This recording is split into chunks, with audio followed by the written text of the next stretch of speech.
आइए आज इस तज्जिये में हम तारीख के सबसे खौफनाक और ताहाल हल ना होने वाले कोल्ड केसेस में से एक की गहराई में चलते हैं। ये एक ऐसा साइकोलॉजिकल थ्रिलर है जिसने एक वक्त में पूरे के पूरे पुलिस डिपार्टमेंट को हिला के रख दिया था। एक लम्हे के लिए सोचिए, एक ऐसा शातिर मुजरिम जो इस कदर आला दर्जे की मंसूबाबंदी करता था कि उसके अजीबो-गरीब और खौफनाक पैगामात को समझने में माहिरीन को पूरे 51 साल लग गए। जी हां, पूरे 51 साल। और सबसे हैरानकुन बात, इस शख्स ने सैन फ्रांसिस्को पुलिस का खुलेआम मजाक उड़ाया। इसने बाकायदा दावा किया कि वो 37 जानें ले चुका है और हर बार वो पुलिस के आंखों में धूल झोंक कर बिल्कुल आसानी से निकल जाता था। तो यहाँ सबसे बड़ा सवाल ये पैदा होता है कि आखिर कोई शख्स इतने खौफनाक जराइम कैसे कर सकता है। वो लगातार पुलिस से राब्ते में भी रहता था, जगह जगह अपने निशान भी छोड़ता था और फिर भी कभी पकड़ा नहीं गया। ये एक बहुत बड़ा कानूनी मामला है। खैर, इस टाइमलाइन को समझते हैं। शुरू में ये सिर्फ अकेले हमले थे, लेकिन देखते ही देखते ये सिलसिला इंतहाई बेखौफ और खुले आम खून खराबे में बदल गया। आइए देखते हैं ये सब शुरू कहां से हुआ।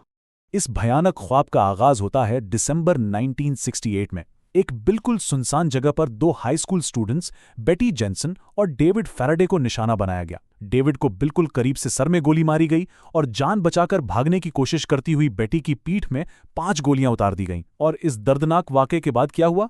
हमलावर ने खुद पुलिस को फोन करके इस दरिंदगी की जिम्मेदारी कबूल की। कुछ ही महीनों बाद जुलाई 1969 में एक और जोड़े डार्लिन और माइकल पर हमला हुआ, लेकिन इस बार किस्मत से माइकल जिंदा बच निकलने में कामयाब हो गए और उन्होंने ही सबसे पहले पुलिस को इस पुरअसरार कातिल का हुलिया बताया। तफ्तीश में यकीनन एक बहुत बड़ी पेशरफ्त थी। लेकिन सितंबर 1969 तक आते आते इस कातिल का गुरूर और पागलपन जैसे हद से बढ़ चुका था। एक बिल्कुल ही अजीब सा भेस बदलकर और चेहरा ढांपकर इस शख्स ने कैलिफोर्निया के एक पार्क में एक जोड़े पर चाकू से हमला किया। और इंतहा तो ये थी कि उसने वारदात की तारीखें, वक्त और अपना एक मखसूस निशान उनकी गाड़ी पर खुद लिख दिया। और हां, इसके बाद एक बार फिर पुलिस को फोन करके उनका मजाक उड़ाया। अब यहां मुजरिम की नफ्सियात में एक अजीब सी तब्दीली नजर आती है। क्या वो लापरवाह हो रहा था या फिर पहले से कहीं ज्यादा निडर? क्योंकि ठीक इसी शाम एक टैक्सी ड्राइवर को लोगों के बिल्कुल सामने सर में गोली मारकर कत्ल कर दिया गया। और इस बार अपनी जिम्मेदारी साबित करने और अथॉरिटी को नीचा दिखाने के लिए मकतूल की खून में लथपथ शर्ट का एक टुकड़ा बाकायदा डाक के जरिए पुलिस स्टेशन भेज दिया गया। ये यकीनन सिस्टम के मुंह पर एक खुला तमाचा था। लेकिन दोस्तों, ये सिर्फ कत्लो-गारत की दास्तान नहीं थी, साथ ही साथ एक खतरनाक नफ्सियाती जंग भी शुरू हो चुकी थी। अगस्त 1969 में सैन फ्रांसिस्को के 3 बड़े अखबारात को इंतहाई पेचीदा कोड्स यानी खुफिया पैगामात भेजे गए। इनमें खुली धमकी दी गई थी कि अगर इन्हें अखबार के पहले सफ़े पर छापा ना गया तो कत्ल का यह सिलसिला कभी नहीं रुकेगा। जब बिल आखिर इस पहले कोड को तोड़ा गया तो एक इंतहाई बीमार जहनियत का पर्दा चाक हुआ।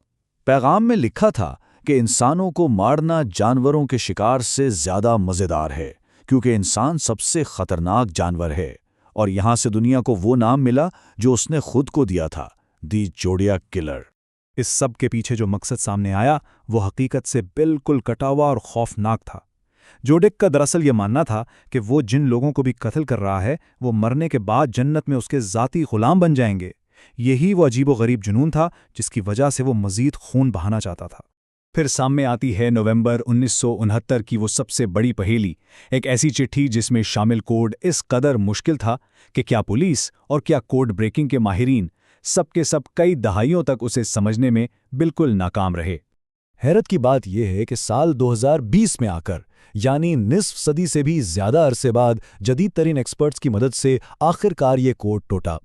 लेकिन इससे भी कुछ नया मिलने के बजाय वही मौत के बाद की जिंदगी के लिए गुलाम इकट्ठे करने का पुराना पागलपन से भरा दावा सामने आया।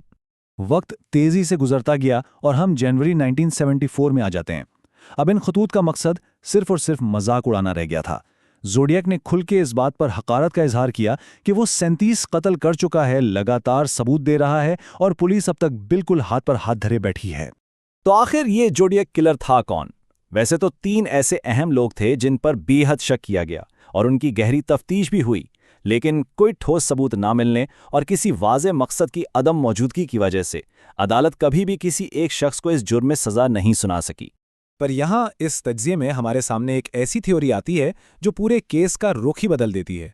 क्या यह मुमकिन है कि जोडेक कभी पकड़ा ही इसलिए ना गया हो क्योंकि यह सब किसी एक इंसान का नहीं बल्कि 3 अफराद पर मुश्तमिल एक मुनज़्ज़म ग्रोह का काम था? आइए गौर करते हैं। पहला शख्स वो पेचीदा कोड्स बनाता हो, दूसरा जाकर फिजिकल हमले करता हो और तीसरा फौरन पुलिस को कॉल कर देता हो। अगर ये वाकई कोई टीम थी तो बहुत सी उलझनों के जवाब खुद ब खुद मिल जाते, जैसे कि अलग अलग चश्मदीद गवाहों ने मुजरिम के अलग अलग हुलिये क्यों बताए, और फिर किसी एक शख्स के लिए ये कैसे मुमकिन था कि वो इन इंतहाई मुश्किल कोड्स का भी माहिर हो, खूनखार कातिल भी हो और हर दफा बगैर कोई ठोस निशान छोड़े फरार भी हो जाए। इस सब को एक ही शख्स पर डालना वाकई नामुमकिन सा लगता है। सैन फ्रांसिस्को को बरसों तक खौफ में मुब्तला रखने वाले इस केस के आखिर में एक बहुत ही चुभता हुआ सवाल बाकी रह जाता है। क्या असली ज़ोडिएक वाकई एक अकेला शातिर जहन था जो सबको बेवकूफ़ बनाता रहा, या फिर तारीख का ये सबसे परफेक्ट क्राइम दरअसल एक डार्क टीम एफर्ट थी जो अपना काम करके हमेशा के लिए अंधेरों में गायब हो गई? ये एक ऐसा राज है जो आज भी जहन को उलझा कर रख देता है।